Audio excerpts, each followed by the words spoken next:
Hello, everyone. Father Jared coming to you, and just wanted to continue building upon uh, what I covered in my last video, which was Frodo's example of sacrificial masculinity. And I talked about how I think Frodo, Aragorn, and Gandalf, each of them, manifest a different aspect of manhood that I think is really important, and that and Tolkien kind of building these three primary characters into his work. Wanted to give an example of the three different aspects of Christ: rule as priest, prophet, king. And so I kind of want to base, like, not to look at necessarily how they exemplify Christ, although they do, but also how they exemplify the ideal man. So what they can teach us, each of them respectively in their respective characters, what they can teach us about different aspects of masculinity. Talk about Frodo's sacrificial masculinity, and this time going to talk about Aragorn's kingly manhood. So that's kind of what I want to focus on, is kingly manhood, because I think, well, obviously we don't really have all that many kings anymore in the world, and not even a sizable majority of number of men will ever be in positions of grand leadership. Yet at the same time, I do think that there is something from the way in which we can see Aragorn operate as, as he works towards becoming king, and how he even operates as king. That is something I think that each of us as men in our respective roles, that we oftentimes do take on roles of leadership, whether it's as head of our family, whether as a priest it's in a parish, it's leading people closer to the Lord. But in each of these instances, what we ultimately come to acknowledge and see is that Aragorn can teach us quite a bit. And I think one of the first rules, the first thing I really want to focus on whenever it comes to looking at Aragorn and his example of kingly manhood, is ruling thyself. So whenever we look at Aragorn, I think one of the key things that maybe we see obviously throughout the entire books, but something that is absolutely key to understanding what it takes to lead, to be a head of household, to be in whatever position of leadership we may find ourselves as men, that ultimately it comes first down to ruling ourselves. And this is something that can be a struggle for each of us. And I think in looking at that aspect of our manhood, and looking at that aspect of Aragorn's manhood, one of the key aspects of this that comes out is that in ruling himself, you can see just again and again the way that he is master of his emotions. Even, like, throughout the books we see this happen, but even beforehand. So you can see, so something that's, you kind of get a little bit of backstory whenever it comes in the book and the movie, but in the books it really becomes clear that, Aragorn and Arwen's love is this kind of thing that he has to work for, like, right. So whenever Elrond discovers that, Aragorn is crushing on Arwen, and in return Arwen is also crushing on him, that he declares basically to Aragorn that I will not give my daughter to anyone less than the king of United Arnor and Gondor, so the North and South Kingdom of Gondor. And in doing so, as he kind of makes that declaration, you know, he actually takes heart. So instead of being like, oh man, that's a tall task, because there hadn't even been a king of Arnor for over, I think it was like well over 500 years, and there had been a king of Gondor for, I think, like 200 or 300 years in the story. So basically, like, and there hadn't been a united, those two kingdoms hadn't been united for even longer. And so so one could look at that and be like, oh man, that's a tall order. But Aragorn instead responds to that with, okay, there's like a way forward. And how I think that exemplifies ruling himself is that he doesn't immediately seek his own gratification, encourage Arwen to run off with him to elope or anything like that. But instead, what he does is, well, he begins to take on ultimately the task of working towards that goal, which has to involve destroying Sauron, so overthrowing the Dark Lord, right? And so as we look at that particular aspect of his character, we can see this also then how that develops in the story itself, because we can see that even whenever he's first interacting with the hobbits, that, you know, the question arises, he asks after he kind of corners Frodo, this part isn't, I don't think, it might be in the extended edition, but in the normal movie itself, there's not an allusion to this, but whenever they first meet Aragorn, obviously as it's included in the movie, they're doubting who he is. And whenever Aragorn asks Frodo, do you think I'm an enemy? And Frodo's response is, I would expect an enemy to appear fairer, but feel fouler, which is like kind of a bit of like a backhanded compliment, I guess, and that Aragorn looks extremely rough. And Aragorn's response to kind of being a little bit jabbed like that is to laugh. And I think that this exemplifies his ability to rule instead of being hurt by the fact that he looks rough or this kind of questioning on Frodo's part. He instead, in response, laughs to this sort of response from Frodo. And I think it exemplifies like a self-assuredness, a self-confidence that, I don't know, I'm personally jealous of, but I think it does exemplify his character quite well in that way. But then even as the story goes along and you see them lose Gandalf, again, you can see that Aragorn, despite his hurt, despite like the fact that he's grieving that he's just lost his closest collaborator, him and Gandalf are like besties basically. But then he recognizes that his primary task is to make sure everybody else gets safely. And so, he says, we must do without hope. And they get to Lorien and he drives them very hard. And there's even like, and like in the movie, you see this too, that Boromir's like, give them a moment for pity's sake. And Aragorn's response is, if we do that, we might die. Like we have to move now. And so you can see the way in which he's able to rule himself. And then eventually he does grieve. Like obviously once they get to Lothlorien, he does grieve Gandalf. So it's not this sort of permanent stoic position, but instead a recognition that in the current moment, we can't allow ourselves to process this emotion. We can't allow ourselves to be drugged down by this because there's a task we need to do before we can ultimately grieve. And so he's able to rule himself there. And again, you see that he puts others before himself. And considering the fellowship and its rule and what comes next for them, you see again and again that Aragorn is very much so concerned for the well-being, especially of Frodo as the ring bearer, but also of everybody else's well-being, and wants to ensure their safety. And as he's kind of decided to be the leader, as he's kind of chosen as the leader after Gandalf, we can see him even wrestling with that responsibility. But I think in ruling himself, we can see again and again that this is done emotionally, but then also that in ruling himself, he also acknowledges how he feels. So he acknowledges that he has feelings for Arwen, despite he knows the difficulties that that's going to come. So he does acknowledge, okay, I have fallen for this woman, and some might say, okay, you've got to kind of stuff that because that's never going to happen, right? But he acknowledges that he feels that way. He acknowledges his shortcoming, that he has doubts. He acknowledges that he doesn't know exactly what way the fellowship should go after they leave Lorien. And so he acknowledges, like, I'm not quite sure where to go in this. And so he accepts the way, like, his own shortcomings, his own failings even. He acknowledges a couple of different points that he should have acted more quickly, more prudently, whatever. And so I think we can see in his ability to rule himself that he first masters his appetites, his passions, his response to different tragedies or difficulties and obstacles that arise.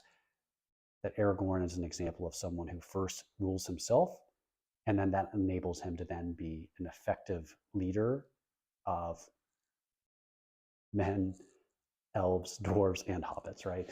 All the whole spiel. But what we see in Aragorn's ability to rule himself is that then this prepares him for ultimately the task that is going to allow him to eventually become king. And I think that this is an important aspect in our own respective manhoods as well, like in that kingly aspect, is that I think sometimes people think of kingship as something that is purely given, right? And it is, like, it's an inherited rule. Monarchy is passing on to eldest son or eldest child, or however the line of succession works in a respective monarchy. But at the same time, as a king, in order to rule well, you also need to have the respect and esteem of your subjects, and that is something that is not easy to obtain. And as a result of that, there's a requirement here to, I guess I want to say it's questing or earning it, I guess. That, as I mentioned, in that conversation with Elrond, where Elrond discovers that Arwen and Aragorn have feelings for each other, that Elrond basically says, "I will not allow my daughter to marry any man who is anything less than the king of both Gondor and Arnor," right? So this high bar. And really, I think for men who are single and maybe in pursuit of women, or in pursuit of a relationship with women, that is, not do not be pursuing women just for your own selfish ends, but pursuing women that is for the sake of marriage, and for the sake of, yeah, living a marital life together.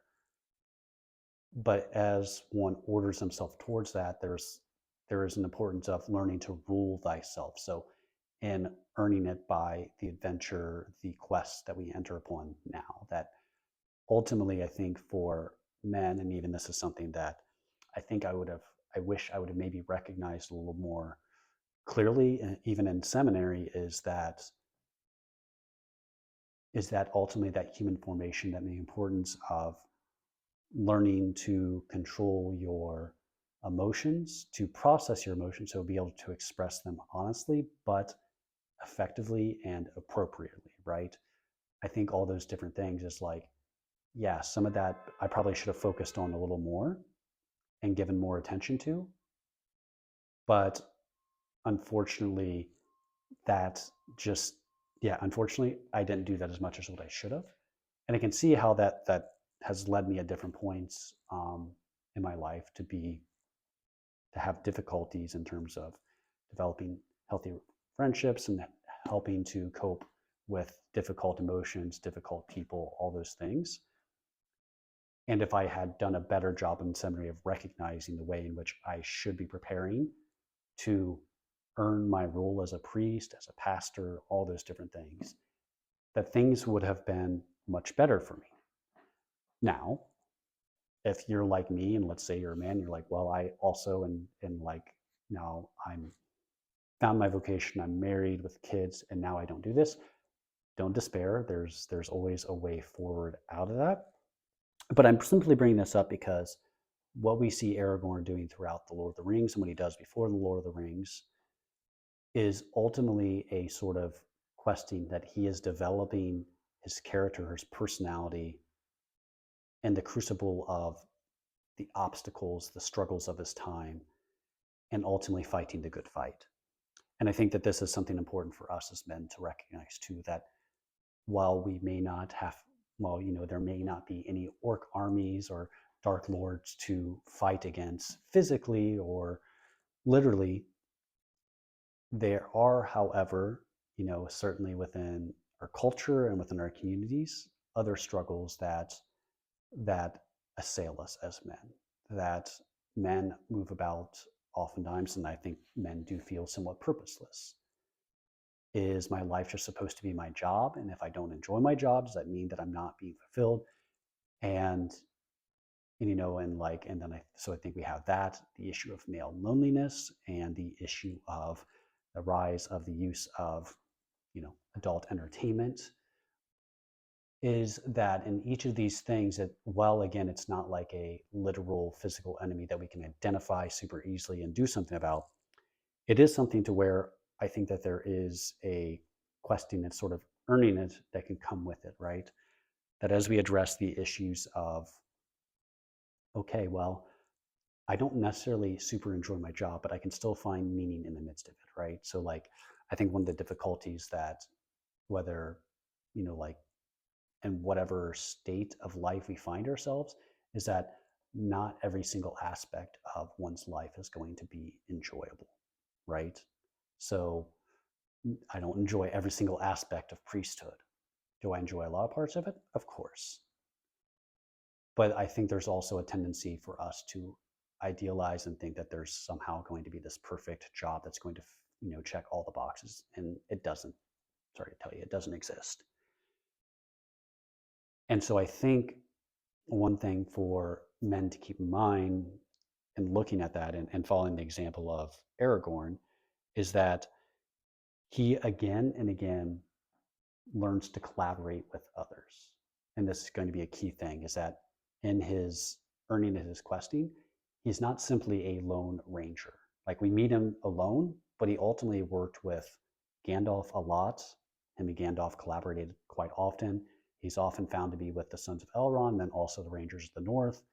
There's even a period of his life to where they don't know that he's who he is, but he even goes to help Gondor fight the early parts of the War of the Ring, and he even wanders off into so like he even wanders into the south of Middle Earth to discover all the different ways that Sauron is manipulating men or manipulating men in other parts of the world to conspire to unite against the free peoples of the West. So again and again and again in this story, he can't do this without the help of other men, without the help of others. And I think this is again an important aspect of who he is that he is not some sort of like definitive hero that just like whenever he shows up, he's absolutely perfect or has all the answers. Again, as I mentioned, again and again, he will ask for help. He'll admit that he doesn't know exactly what the right decision is. And again, he will need to turn to the aid of other people to help him in this task that is sent before him. And I think that's an important aspect of overcoming all those different things I mentioned is that I think even whenever it comes to a struggle with our particular work, sorry, I kind of skipped over that, with a particular work is that while we may not necessarily care for a particular job, the only other option is, well, either you find a job you like more, you try to get qualifications that will help you to fulfill that job, or you learn to ultimately see that even that any job, that at least is moral, um, can be found to be found fulfilling because the way in which you can collaborate. So even if feel as though you're the bottom man on the rung, well, you're still going to help the company succeed. You can help the company you work for to ultimately succeed, to be better in their field, so as to be more competitive, to put up a better product, which is going to make ultimately customers' experience better, which hopefully, again, if it's a moral job, is going to make the world a better place, a more beautiful place. And no matter what we do, we can find that meaning there. And I think that's something that Aragorn even exemplifies, because it isn't like he particularly enjoys probably living out in the middle of the wilderness, having to wander all over the place, not really having a home. But we see in his personhood and his manhood this example of surrendering to the circumstances and doing the job that's at hand. So in that way, and then he collaborates with others. And I think that's the key to overcoming the aspect of male loneliness, which I think also contributes to the struggle with the adult entertainment industry. Because I've heard men, again, this is not true for all men, but I've heard men note before that oftentimes they don't really have many deep friendships, if any. And there's a whole host of different reasons why this comes to be. But again, in looking at Aragorn, this is something that he absolutely needs and he values throughout the entire story. Again, he's basically besties with Gandalf. They collaborate very closely. He collaborates very closely with the Sons of Elrond, who obviously very much so want to work with him, and they depend upon each other. And even Elrond himself sees Aragorn as a very competent and worthy leader and a friend and a confidant. And so we see throughout the entire story that Aragorn is not doing this by himself. He's not a lone ranger. Um, and I think this is the key to understanding more properly how we learn to then get to the final step, because all this that Aragorn does culminates with the destruction of the ring, the downfall of Sauron, and him being made king. And I think that brings me to like the last part of this, like how do we learn to govern well?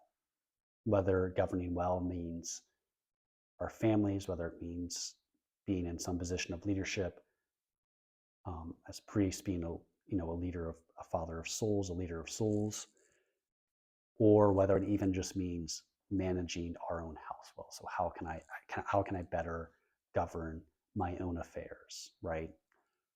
And so I think that in reflecting upon that aspect of it, like the other two have to come in first, we have to be properly rule ourselves. We have to then also learn to collaborate with others. We have to learn that we do need to earn their respect and time, as Aragorn is, everybody acknowledges with his ability as a warrior, his ability as a leader, that as he kind of takes up that leadership role, that they all acknowledge his leadership in that, and that's because he learned to earn it, and that's again something that I think we can all learn, even if that, and that doesn't necessarily mean that you just become a people pleaser, um, because yeah, you're never going to make everybody happy, and I think that's something that's very, very important for us to understand and develop, is that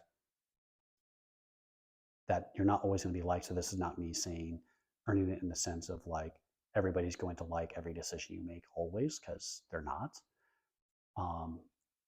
But my point in this is that even if someone disagreed, because there is a disagreement, even in the book, whenever they're debating on how they're going to strike back at Sauron after winning the Battle of Pelennor Field, is outside of Minas Tirith, and there is a disagreement about where they should go. So I think there was one or two parties that thought that they should attack Minas Morgul because it had been emptied at the Witch King dead. That was his realm, and so they think that would be an ideal place to attack because it's probably weakened at this point since it's lost its primary leader. It was the primary place from which most of the orcs and the armies of Mordor came, and with them destroyed, maybe that's an easy target. But Aragorn sees that the primary task is to empty and to ultimately clear a path for Frodo to get to Mount Doom, and so they go to the Black Gate so as to more effectively empty the the, um, the lands of Mordor to make Frodo's path more travelable, I guess. And again, so like why I'm looking at that is because in then analyzing is that we're not always going to agree, but at the end of the day, Aragorn does make a decision. Even if he asks for feedback and there is some disagreement, he makes a decision. So I'm just saying that as a caveat of like not saying you have to be universally liked in order to be an effective leader. That's not true. And I'm sure any father can admit that. The kids probably rarely ever agree on what you and your wife decide that they're going to do. Whether it's movie night, whether it's a game night, that it may not always be the case that they agree on what you're going to do, and even vacations and things like that, right? Um, but my point there is that he is willing to collaborate. He does seek ultimately feedback from people, and I think that that's a key aspect of identifying who he is and understanding him properly, because that is something that comes with governing well. Is you need to be a person of character. You need to be willing to acknowledge the expertise and the opinions of others. But then you also need to be willing to make the decision.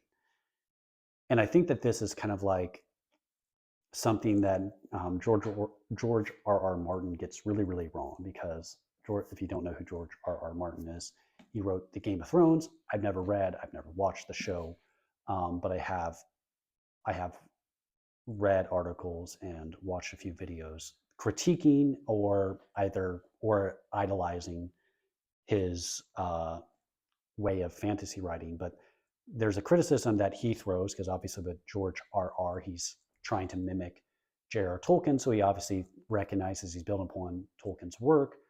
But then he also criticizes at one point, saying Tolkien simply tells us that Aragorn was a good king, but why should we trust him in that? Because he doesn't even tell us what his tax policy is. And it's like, oh my gosh, man, like, and think just in commenting on that, my point there is like Aragorn's not beyond criticism from exterior sources. So that's again like an example of how he can probably be criticized unjustly. And I'm sure as a father, as a priest, in any position of leadership, you're going to be judged unjustly. But I think one easy thing to even say to George R. R. Martin is like, he probably, like, in response to that is like, policy is not everything. Now, policy matters. So I'm not saying policy doesn't matter. My point is that it is better to have a leader who has character, who is willing to listen to those around him, and that the best policy will probably come, or at least better policies will come from a leader who has those traits, because someone of character is going to want to do justice to as many people as possible. They're going to have the idea of the common good, but also want to respect an individual's rights at the same time, because common good is ultimately the goal of leadership, whether we like that or not, but that is the goal.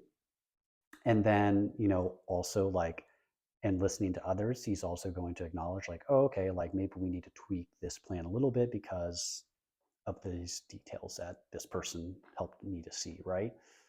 So my point is that it's not everything, because the best policy typically comes from someone with strong character, a good character, who is just, courageous, benevolent, magnanimous, so on and so forth, right?